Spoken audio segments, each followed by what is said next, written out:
Hello guys, hello water sign, hello Pisces, Scorpio, and Cancer. Welcome dito sa aking channel, Kapalaran 888, Pisces, Scorpio, and Cancer. Alamin natin kung anong messages, vibration, gabay, energy para sa inyong lahat sa araw na ito. Ito ay general reading guys, so pwede kang makaresonate. Gamitin mo ang iyong intuition sa panunood. First two cards, number 33, number 29, 9, it's 11. So, sinasabi ng baraha sa'yo dito na may mamamanifest ka sa araw na ito. Punong-puno ng wisdom, intelligence, or kaalaman, parang gano'n. So, nakikita natin, pwedeng may pinag-aaralan ka. It's either musical instrument, art, or kung ano man to. So, comment down below yung mga water sign, Pisces, Scorpion, Cancer dyan na may pinag-aaralan kayo or nakafocus kayo para sa learning and wisdom. Okay? Pwede may pinag-aaralan kang mga hobbies or yung hobbies mo na gamitin mo as business, parang ganon, pagkakitaan. So, nakikita natin dito na eto yung focus mo sa ngayon. Next is 33. Nasa tamang direction ka daw. Water sign, Pisces, Scorpion, Cancer. Creation, expansion, and networking. So, related ba yung trabaho mo sa internet, sa social media, networking, or kano pa man? Sinasabi ng barahan na nasa tamang direction ka. Huwag mong bibitawan yan na ginagawa mo sa ngayon. Continue lang, okay? Ang creation na to is pwedeng new beginnings pa lang siya. Nagpo-formulate ka pa lang, pwedeng nag-aaral ka pa lang, di ba? So parang may gusto kang gawin na trabaho gamit yung internet, yung social media, yung network, and parang step 1 ka pa lang or zero the full new beginnings pa lang. Okay?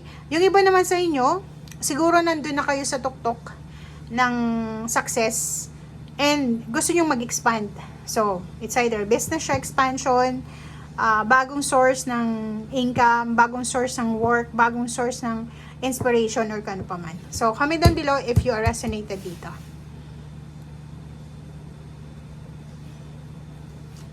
Okay.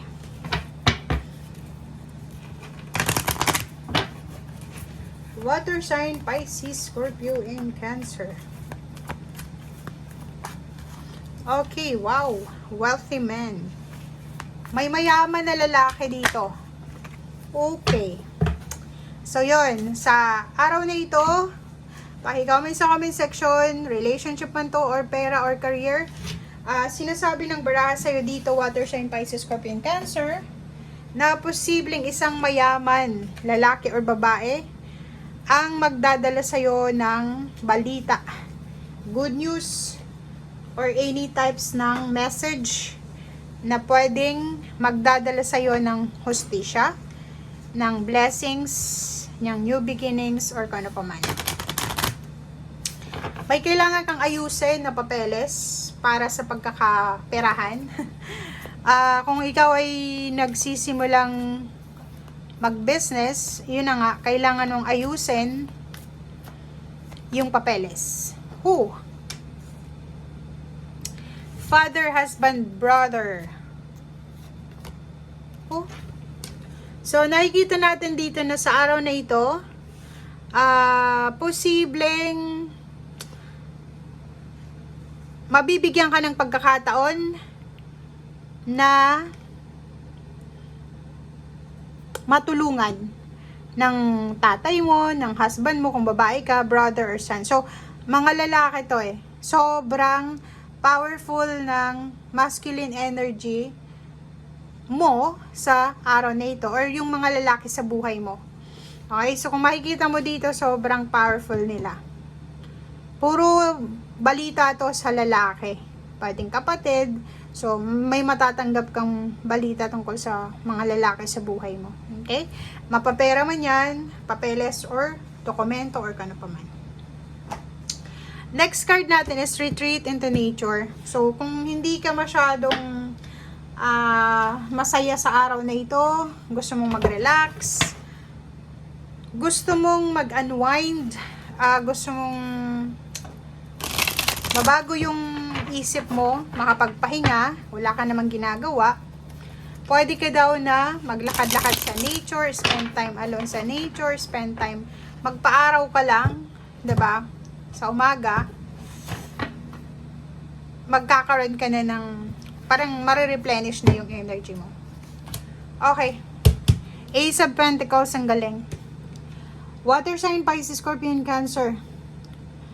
Welcome this opportunity, guys. Kasi eto yun eh. Eto yung building your world dito. Yung creation mo. Marami kang maiisip na pwedeng pasukin. Na pwedeng pagkakitaan. Marami din sa'yo na mag-offer ng trabaho, ng business, or pwedeng ng pagkakakitaan. Unexpected or expected income, pwedeng pumasok sa buhay mo. May mga utang, pwedeng himala silang magbabayad sa'yo. May mahawakan kang pera sa araw na ito. So, may pagkakataon ka para mahawakan yung perang ito, na matagal mo nang minamanifest siguro, or kung ano pa man siya. Kailangan mo din ng temperance sa araw na ito. Kailangan mo rin ng pasensya.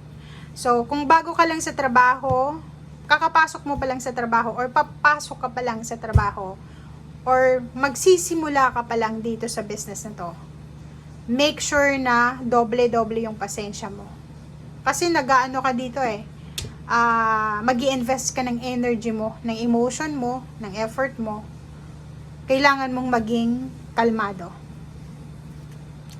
Judgment card, lumabas ka sa comfort zone mo.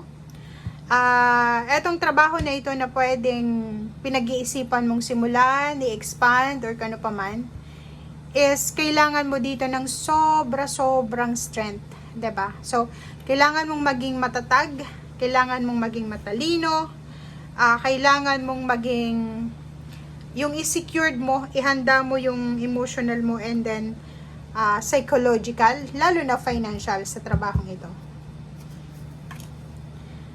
Nakikita natin dito, guys, na sa emotional, wala ka namang masyadong problema, mas lalo sa pera. Kasi sinasabi ng barahang ito na etong perang hawak mo sa ngayon, kung may hawak kang pera, eto yung magdadala sa'yo ng peace of mind. Pero kung wala ka pang hawak na pera, naghihintay ka pa lang, nag-e-execute ka pa lang, nagpaplano ka pa lang, ginagawa mo pa lang yung paraan para kumita ng pera, maging mapasensya ka muna. Kasi yung patience mo na yan yung magdadala sa'yo ng pera, yan yung magdadala sa'yo ng peace of mind and harmony, 'di ba? So, ang sinasabi ng bara sa'yo dito, water sign, Pisces, Scorpion, Cancer, isa din sa pwede mong pagkakitaan is yung trabaho sa ibang bansa. Trabaho sa malayong lugar. Kasi siguro itong lugar na pinagtatrabahuhan mo ngayon is hindi siya yung lugar na talagang doon ka mag-flourish ng financial. Merong relocation, merong travel, meron ditong movement patungo doon sa financial stability.